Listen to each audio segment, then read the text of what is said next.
Recently, I attended the Impact Conference, an event by Global Impact Business Community. There were a total of 8 speakers, and they shared from their wealth of knowledge about how you can grow your business. See yourself as part of the solutions for the future.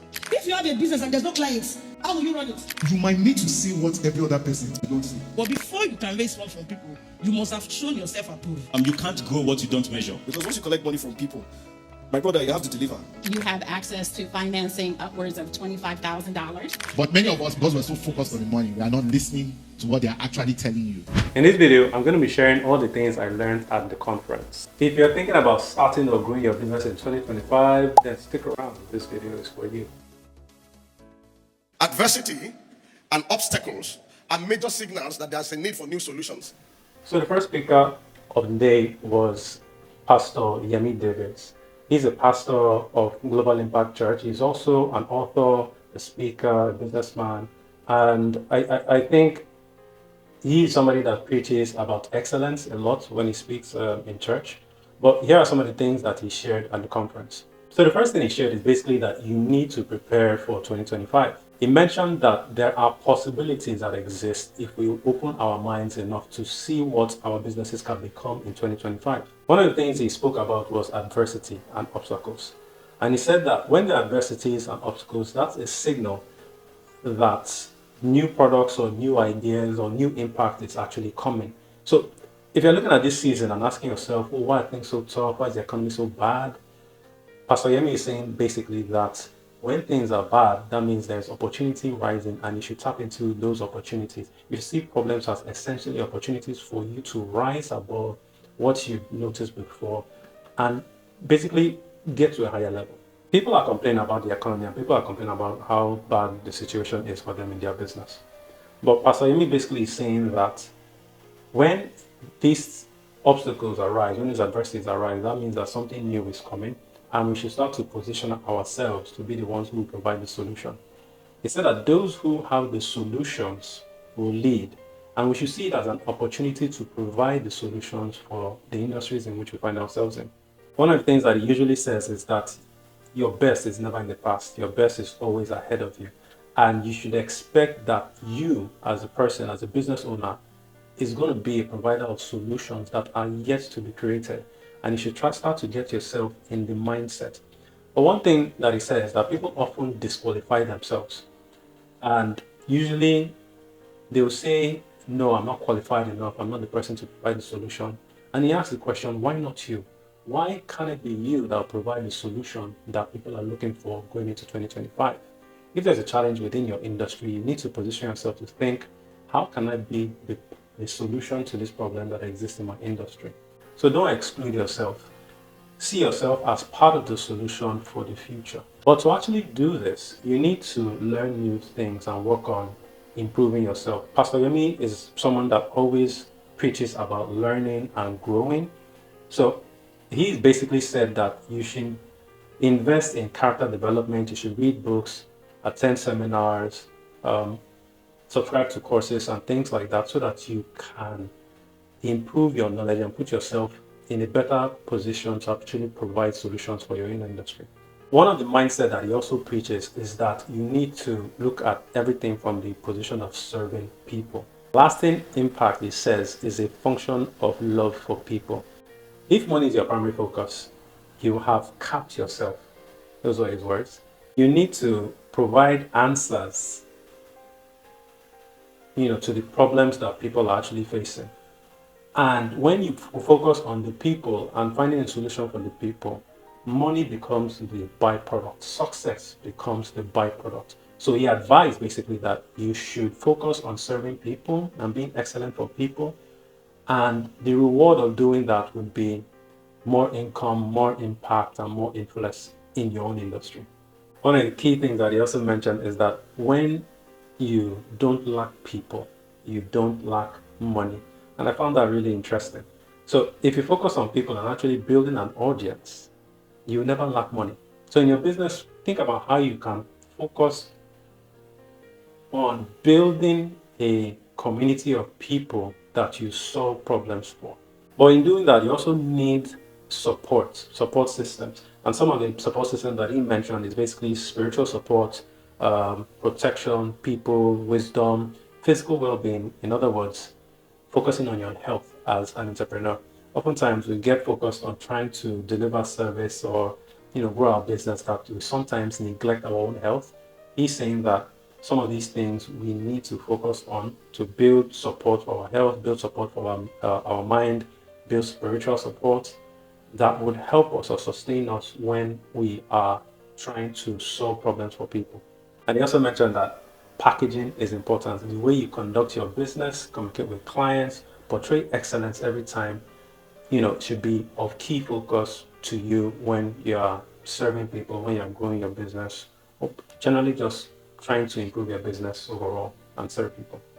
There were two different panel sessions, but I wanted to come with the different lessons that I learned in such a way that you can position yourself wherever you are on your journey in your business. So I'll basically start with the first aspect, which is starting a business.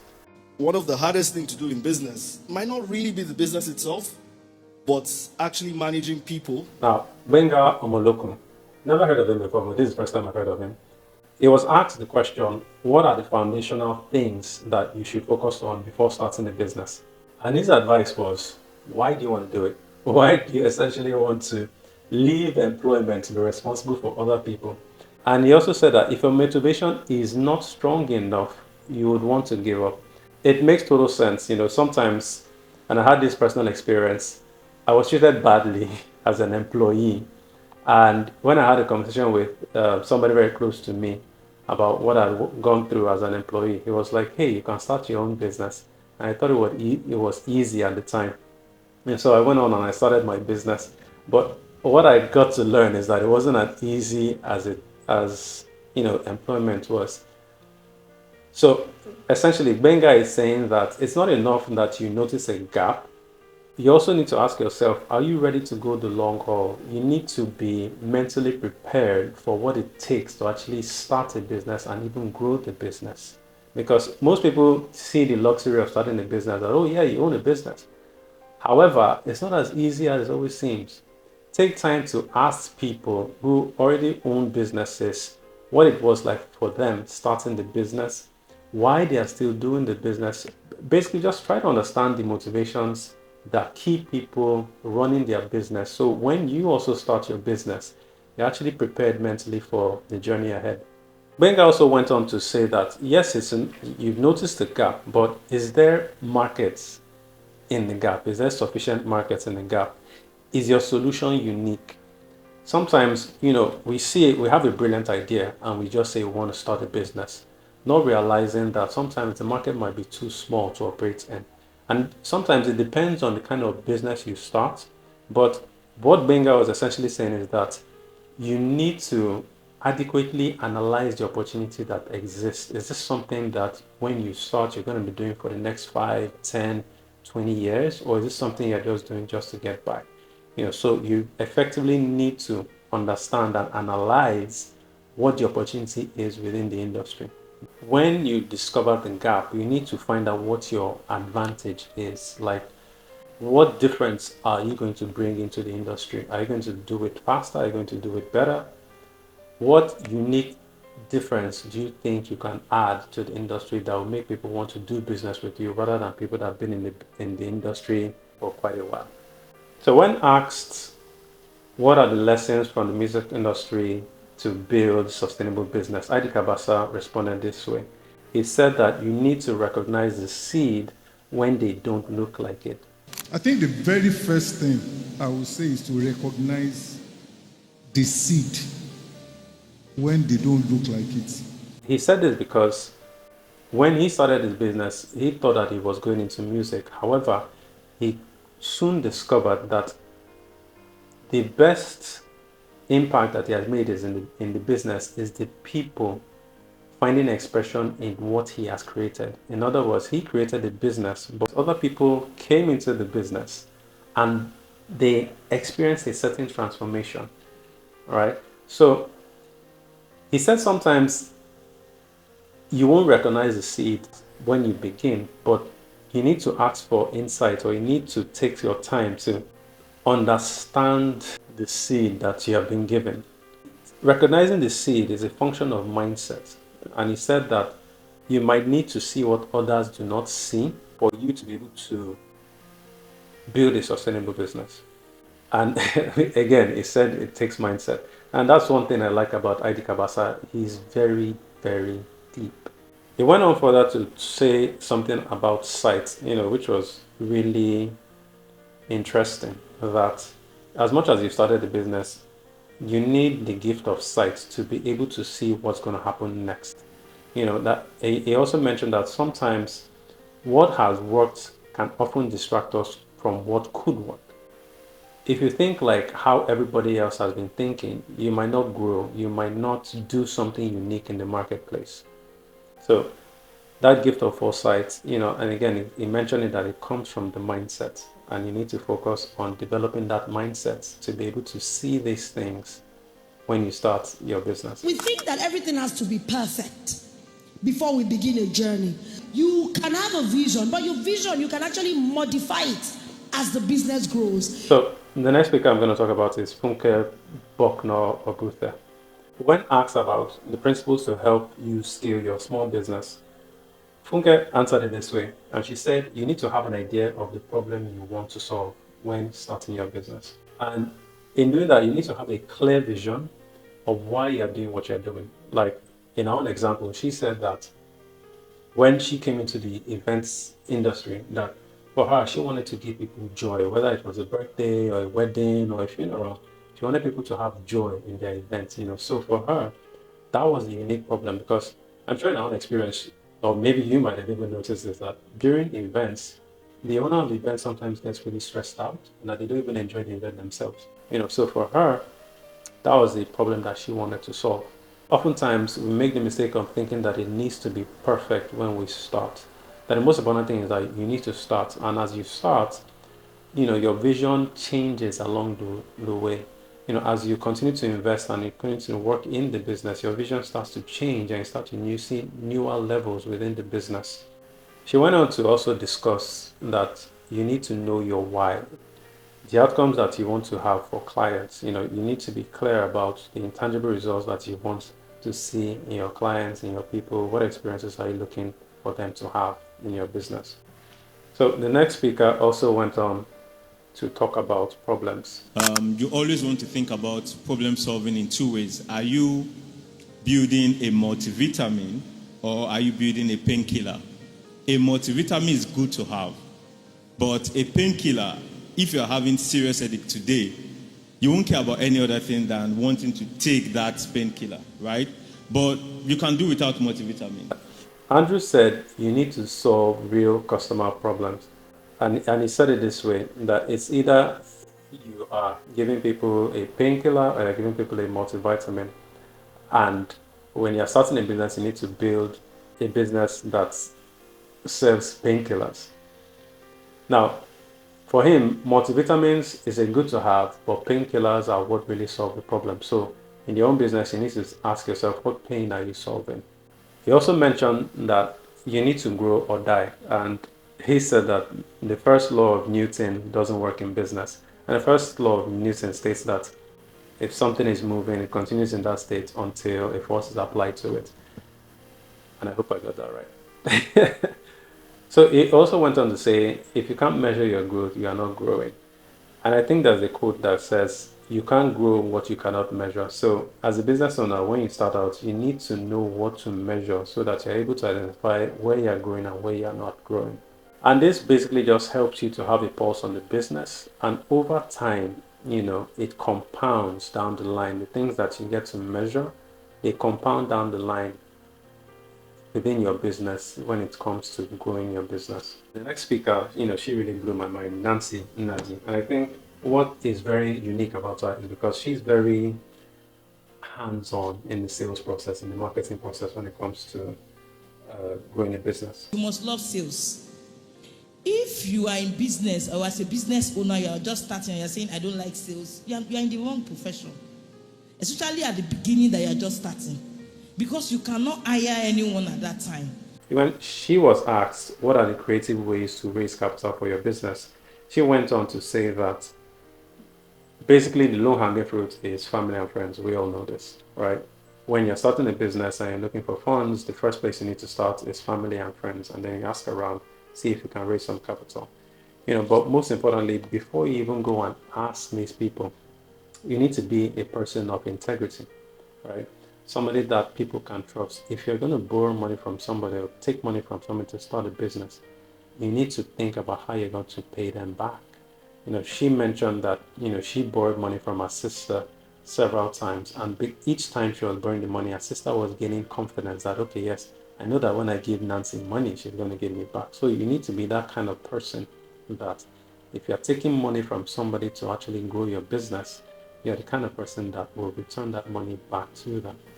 What it does for you, basically, it's building trust. Nancy said that you need to be intentional about building trust. And that sometimes comes at a cost. You might not grow as fast as you want to grow, but it's important that you build trust over time with whoever you're doing business with, whether it's your family, your customers, or whosoever. She also advised that you need to bootstrap in the early stage. No going about spending money on expensive gadgets or expensive tools in your business. You need to bootstrap as much as possible.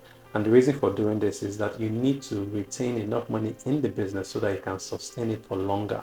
She also mentioned, you have to be prompt with paying back. If you say that you're going to take a loan from somebody, you need to make sure that you pay it back at the time that you say you're going to pay back the money. So as you grow in your business and you're retaining some money in the business, you get the chance to actually grow it over time, right?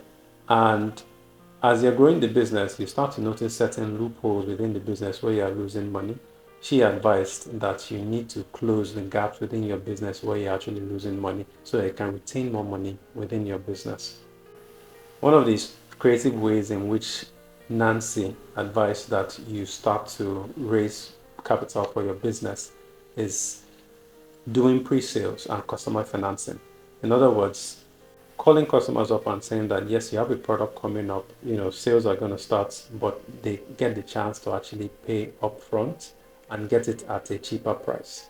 So those are one of the strategies. In other words, pre-ordering. And it's important at this point to, again, be a person of integrity, that when you receive monies upfront, that once you have the products in hand, maybe if you do buying and selling of physical goods or whatsoever, the people pre-order, that you deliver the product at the time that you promise that you actually deliver the product.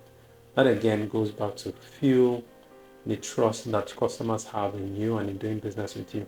One thing I also realized is that as a business owner, she had contacts, and that cannot be overstated. Sometimes we think that we need to go out and do some expensive marketing to actually attract customers.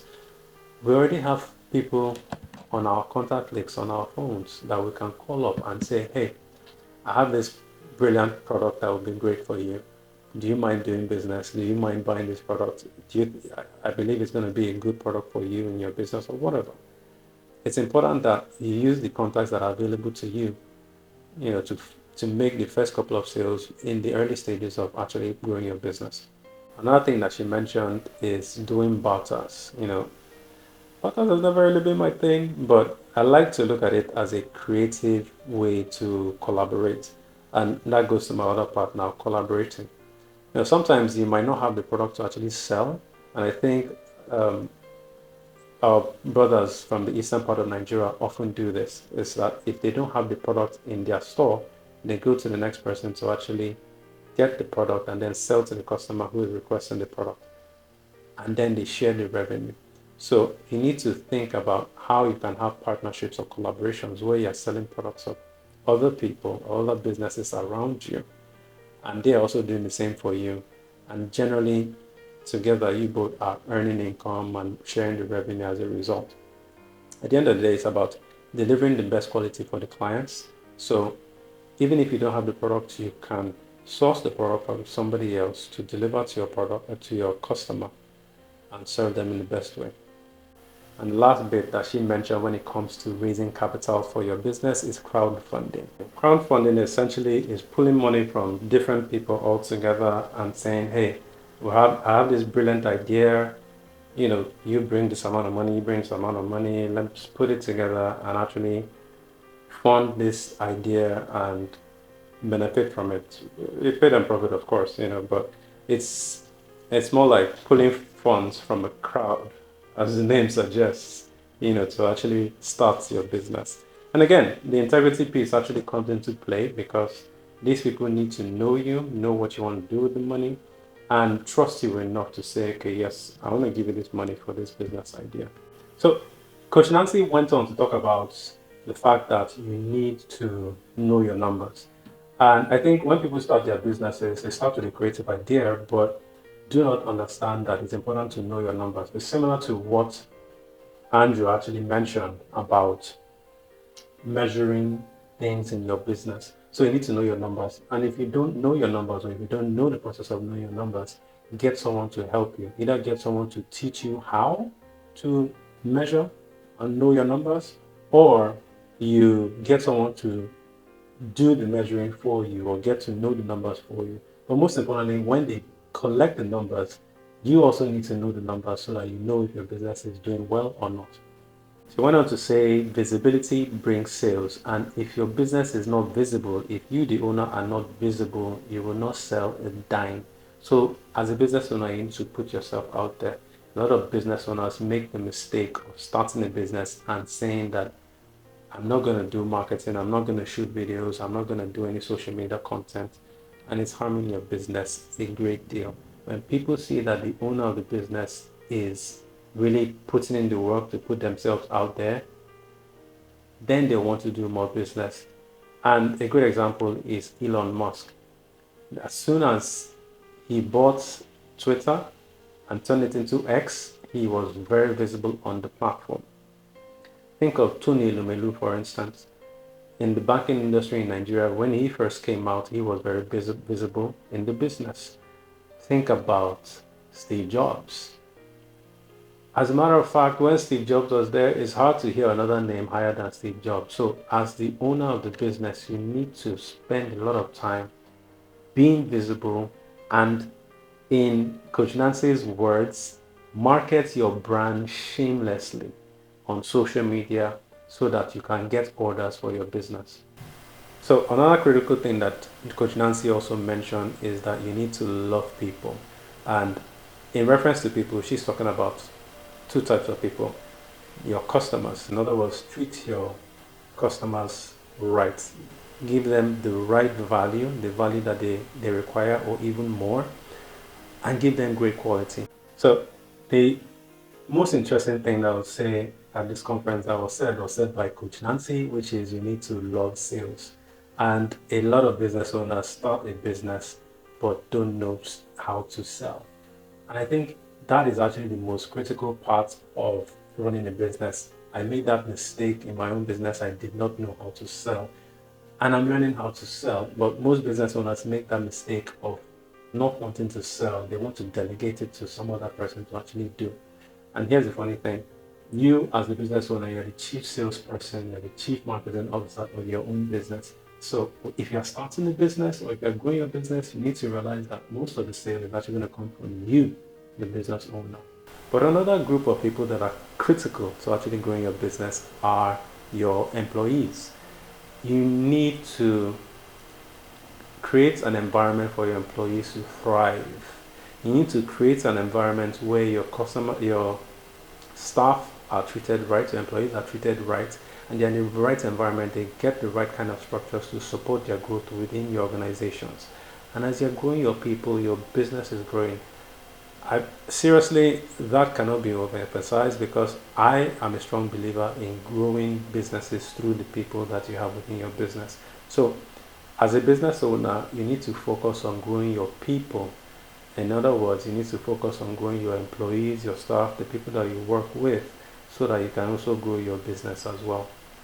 So we've talked about starting your business. Now we're going to actually go into growing your business. So we'll go back to Funke Bucknor-Obruthe for this one, right? And she said that you need to put structure, systems, and processes in place to ensure your business is sustained. And basically what she means is that you need to set standard operating procedures. If there's a way you do certain things within your business, you need to have a certain structure to make sure that that standard is maintained or even grown over time. She went on to say that, for your business to grow, you need to position your brand properly. In other words, how do you want the marketplace to see your business? How do you want the marketplace to see your brand? It's essential that you focus on putting your brand in the right kind of light so that customers or prospects receive you in the best way possible and want to do business with you. But she also went on to talk about building empowered people. And she said that when you hire employees, you need to build them, empower them correctly, coach them and guide them so that they'll be able to deliver better results within your business. And she mentioned this, and I've made a mistake sometimes. Sometimes in our own business, we think that we are the best person to do certain things, that nobody else can do it, right? You need to have trust in the people that you employ, that over time, yes, they might make mistakes initially, but over time they will grow when they continue to work in the business and when they continue to receive the right environment and the right trainings. They will grow within your business, and that's going to help your business in the long run. So another thing that she mentioned is that customers' needs change over time, and you need to stay ahead and innovate, right? For your business to grow internally, you need to start to grow before people start to see the results outside.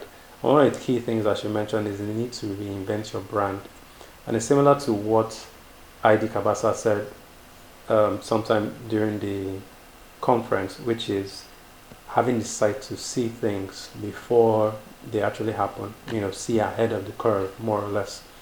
So when you see ahead of the curve, you start to reinvent your brand and start to ensure that your brand is current with the times, or at least keeping up with the trends in the market.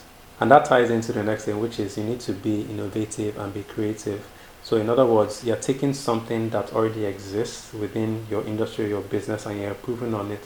And how she does that is that within her team, she asks them a lot of questions like, what can we do? And that's part of building an empowered team, is that her team is also thinking, she is thinking about ways that they can improve how they serve the customers and how they deliver their services and products. So it's important to be inspired by the things around you and see how you can leverage the information, the resources around you to become better at what you do and deliver better services for your customers in the long run. So we'll go back to Andrew, and I think he also mentioned that there's a huge role that tech is going to play in businesses, that we should stop seeing tech as an industry and we should start seeing tech as an enabler in all industries. That the truth is, tech will change all industries and we really need to actually take it seriously. So no matter the industry that you're in, you need to look at how you can use tech to optimize your processes, reduce costs, gain advantage, or even reduce waste within your business. So tech is something that you can leverage. If you don't know it, find somebody that does. But it's important to see how tech can also help you in growing your business in different ways. Andrew went on to say that there is no sector that you cannot scale with tech. And you need to look at how you can take a first mover's advantage and position yourself in such a way that you can quickly gain advantage within your own industry. So you need to use tech essentially to give yourself the advantage. The goal is that you can increase your margins in your business using tech. One of the ways he said that is, if you have to employ somebody for a role, you can use tech to replace somebody, that you would have used in that role. So you need to think in your business how you can leverage tech to increase your margins. So when it comes to growing your business, Adi Cabasa says that you should not fall for the trap of a limiting mindset. So what do I mean by limiting mindset? Thinking that you have arrived. So in Nigeria, that's what we call the arrival mentality, which essentially means that I've succeeded, I don't need to do anything else.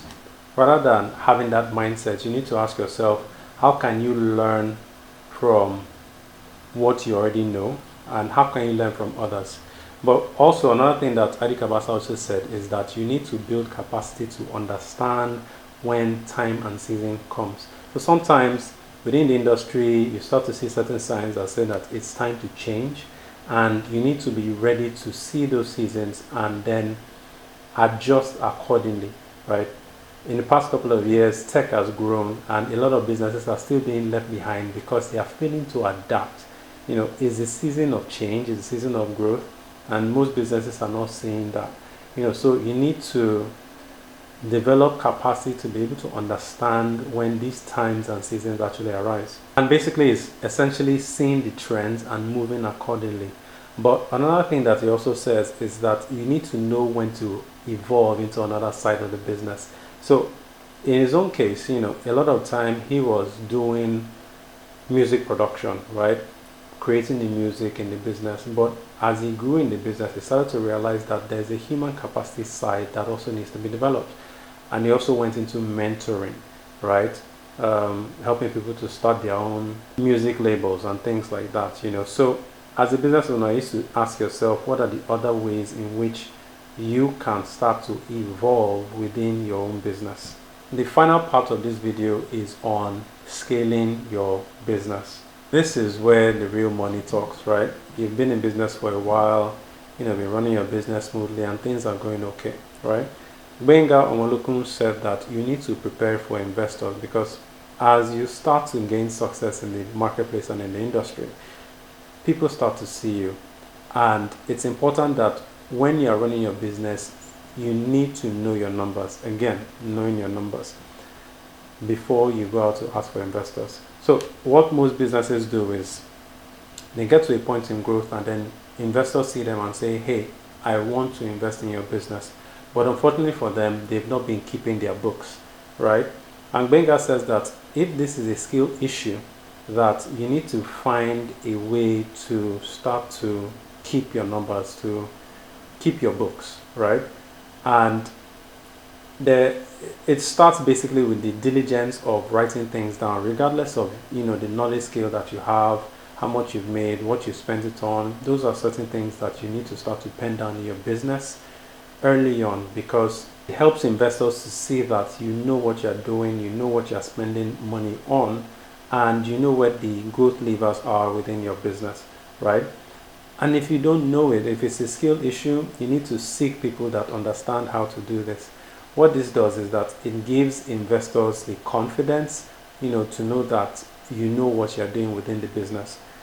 And he went on to say that you need to establish why you need money. So if you're asking investors for money, what is the reason you're asking them for the money, right?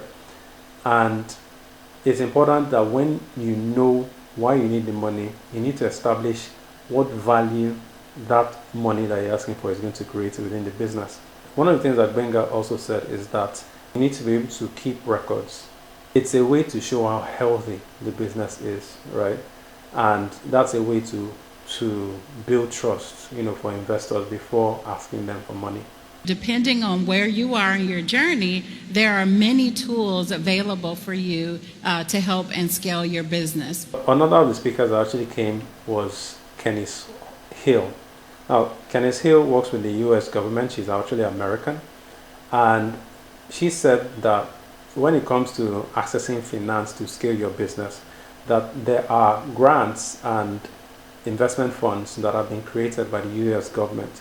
And whatever stage you are in your business, whether you're in the early stage, or the growth stage, mentoring is available. And there are some investment vehicles or some programs that have been created by the US government that provide mentoring on development, preparing a business plan, marketing, and etc.